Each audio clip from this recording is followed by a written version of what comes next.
One.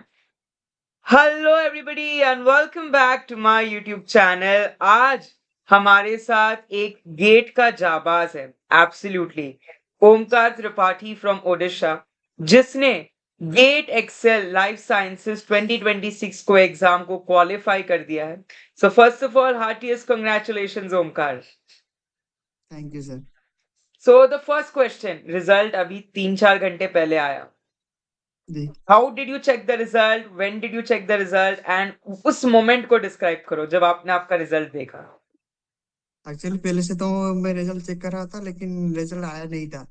तो फिर मैं इंतजार करते करते सो गया। फिर ओके। थोड़ी देर के बाद जब जागा तो तब ओपन हो गया। तब तक रिजल्ट आ गया था। बड़े। सो ओमकार, अगर मैं बात करूं गेट की, सो क्या आप जीपैट की भी तैयारी कर रहे थे उसके साथ में आपने गेट की करी, या you have prepared separately for GATE? नहीं सर, मैं एक्चुअली जीपैट के लिए ही तैयारी कर रहा था। उसी के अच्छा। साथ ही गेट के लिए पढ़ रहा था। सो उनका लॉट ऑफ एस्पायरेंट्स जो पूछते हैं कि गेट में ऐसा कुछ अलग से प्रिपरेशन करना है कोई सब्जेक्ट्स का, कि जैसे केमिस्ट्री हो गए, फार्माकोलॉजी हो गया, या फूड टेक्नोलॉजी अलग सब्जेक्ट्स है कुछ, तो आपका उसके ऊपर क्या टेक है कि how should they prepare separately for GATE, and if yes then क्या अलग चीजें उन्हें पढ़नी चाहिए? सेपरेटली नहीं, लेकिन अगर कोई स्टूडेंट जो एक साथ जीपैट और नाइबर के लिए दोनों के लिए टारगेट कर रहा है, तो उसके लिए तो बहुत ही इजी है। कोई कुछ भी ज्यादा करेक्ट। डिफरेंस नहीं है, क्योंकि करेक्ट। उसे वो माइनर सब्जेक्ट्स भी पढ़ना है और वो कोर तो उसे पढ़ना ही है जो मेजर सब्जेक्ट है। करेक्ट। सो ओमकार, उसमें काफी बार नॉन फार्मा भी आता है, एंड आपने और इलेक्टिव्स भी होगा, राइट? आपने कौन से सब्जेक्ट्स को चूज करा था? मैंने माइक्रोबायोलॉजी और फूड टेक्नोलॉजी चूज किया। अच्छा अच्छा, माइक्रोबायोलॉजी। मैंने भी शायद माइक्रो और फूड टेक चूज किया था मेरे टाइम पे। सर मैंने ग्रेट। भी वही किया। Great great great. So if I ask you, जब आप पेपर सॉल्व कर रहे थे, तो आपका अप्रोच क्या होता है when you are solving a question in GATE exam? क्योंकि बहुत बच्चों पूछते हैं कि गेट उनको पता ही नहीं होता, former students can give GATE. तो आपका अप्रोच कैसा था कि आपने जब एक क्वेश्चन सॉल्व किया, how do you see a question? जब हम किसी भी क्वेश्चन को सॉल्व करने से पहले पहले तो हर एक क्वेश्चन को अच्छे से पढ़ना चाहिए। करेक्ट। हड़बड़ाना नहीं, क्योंकि नेगेटिव भी होता है -1/3 -2/3। तो ट्रू। उसे बहुत ही केयरफुली क्वेश्चन पढ़ना है, क्योंकि क्वेश्चन ज्यादातर इतने भी हार्ड नहीं होते, लेकिन जो भी होता है वो घुमा देते हैं क्वेश्चन। करेक्ट। सो ओमकार, अगर मैं बात करूं, आपने कहा क्वेश्चंस घुमा देते हैं, डिफिकल्ट नहीं होते, बस क्वेश्चन थोड़े से चेंज होते हैं। तो आपके पास भी कोई ऐसा मोमेंट आया होगा जब आपको कोई क्वेश्चन होगा जो नहीं आता होगा, आपने उसके साथ कैसे डील किया? How did you overcome? जैसे मैं, अगर कोई क्वेश्चन आ जाता है तो थोड़ा सा पैनिक हो जाता हूँ, यार ये तो मैंने पढ़ा ही नहीं है, तो आता ही नहीं है। आपने उसको कैसे डील करा? आपके लिए भी कोई ना कोई क्वेश्चन ऐसा जरूर होगा। एक्चुअली मेरे एक सीनियर है जो कि अभी नाइपर है, उनका नाम सौरभ रथ है। उन्होंने मुझे करेक्ट। पूरा गाइड किया था कैसे करना है, और सबसे इम्पोर्टेंट कैसे क्वेश्चन को करना है। उन्होंने मुझे कहा कि मैंने जब एग्जाम हॉल में जब मैं बैठा था, तो मैंने हर एक सेक्शन सभी क्वेश्चन को पढ़ा था। अपना पूरा 30 मिनट्स दे के सभी सेक्शन को पढ़ा था। और क्या किया, उसी रफ शीट्स में मैंने मार्किंग करने लगा कि मुझे कौन से सेक्शन से ज्यादा नंबर आ रहे हैं। तो उसके करेक्ट। बाद मैंने माइक्रोबायोलॉजी और फूड टेक को सिलेक्ट मैंने किया। भी वही किया था कि पहले चारों सेक्शन देख ले कि भैया किस में मुझे ज्यादा नंबर क्वेश्चन बैठ रहे हैं। तो अब ओमकार, काफी बार हमें कैलकुलेशन, न्यूमेरिकल बेस्ड क्वेश्चन भी होते हैं, एमएसक्यू, मल्टीपल सिलेक्शन क्वेश्चन भी होते हैं जिसमें 2 से 3 आंसर राइट है। आपके सामने भी कोई ना कोई ऐसे क्वेश्चन आया होगा, how did you deal with them? आपको पता चल गया था कि इसके 2 राइट आंसर है, या जो सम था आपने सॉल्व कर पाए थे?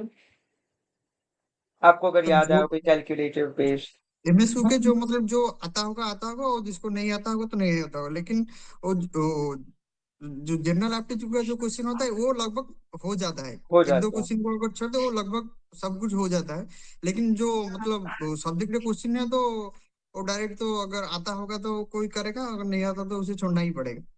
सो आपने, लाइक, अगर मैं टेंटेटिव कहूँ, यू टोल्ड दैट आप जीपैट के सारी तैयारी कर रहे थे, आपने दिन के लिए कितने घंटे अप्रोक्सीमेटली डिवोट करे होंगे स्टडीज के लिए? क्योंकि सबसे ज्यादा लोग यही पूछते हैं, टाइम मैनेजमेंट और स्केड्यूल या प्लान बताओ। सो आप आपका एक डे बताइए कि आप एक दिन में कैसे आपकी चीजें मैनेज कर देते हैं, how much time you gave for studies. मैं एक दिन में 6 से 8 घंटा देता था। Oh, that's very good. As a, it's as an aspirant, 7 hours is a very good number for competitive examinations. Absolutely. So Omkar, before we end with the session, I want कि आप थोड़ा सा guidance दे, कुछ motivational words, कुछ because आपकी story is an inspiration for many students के आप चाहे तो आप जीपैट की पढ़ाई के साथ साथ गेट क्रैक कर सकते हैं, राइट? जीपैट नाइपर की। सो आई वांट कि आप उन स्टूडेंट्स के लिए कुछ encouraging words या कुछ चीजें बोले in English as well as in your regional language, Odia. अगर आप उसमें भी बोल सकते तो दैट वुड बी ग्रेट। मैं कहना चाहूंगा कि जो भी फार्मेसी के स्पेशल जो फार्मेसी के स्टूडेंट्स है वो मतलब वो ज्यादातर वो क्या करते हैं फूड टेक्नोलॉजी को छोड़ देते हैं, लेकिन उन्हें ज्यादातर नहीं पता था कि फार्मास्यूटिकल इंजीनियरिंग से ही सबसे ज्यादा क्वेश्चन उसी में आते हैं। करेक्ट। और थोड़ा बायोकेमिस्ट्री से भी आता है वो और मिलके आपके आता है। फर्मेंटेशन के प्रोडक्ट्स, सर आपका वो वॉइस नहीं आ वो रहा। आपके फर्मेंटेशन के प्रोडक्ट्स वगैरह पे आ जाते हैं, वो फूड टेक में आपके सैक्रोमाइसिस सेरेविसी, यही से क्वेश्चन बनते हैं इस पे। बिल्कुल। जी सर। तो उन्हें अच्छे से पढ़े, और माइक्रोबायोलॉजी बायोटेक को तो पढ़ना ही है, उसे तो मतलब छोड़ ही नहीं सकते। करेक्ट। सो और स्पेक्ट्रोस्कोपी जो हमारे हाँ, एनालिसिस का स्पेक्ट्रोस्कोपी, उससे बहुत बहुत ही इजी क्वेश्चन आते हैं और मतलब उतना भी हार्ड नहीं आता।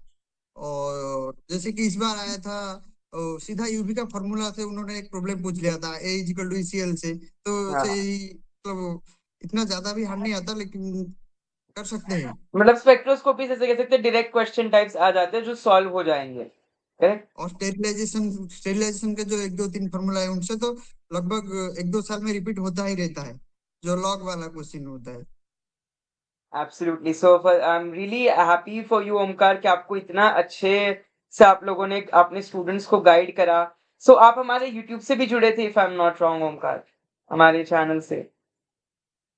सर कमेंट सेक्शन में मैंने जीपैट के जब आंसर की रिलीज हुआ था उसी वक्त मैं कमेंट कर रहा था। यस, मैंने देखा था आपका नाम कि आप मेरे यूट्यूब के लाइव पे आए थे, आपने कमेंट भी करा था। सो यू नो मुझे तुरंत आपने जब बताया कि सर मेरा GATE qualify, I thought that your story must be portrayed in front of a lot of aspirants. It can be an inspiration for them. So once again, congratulations to you, Omkar. Wishing you good luck for your GPAT results. Thank you sir.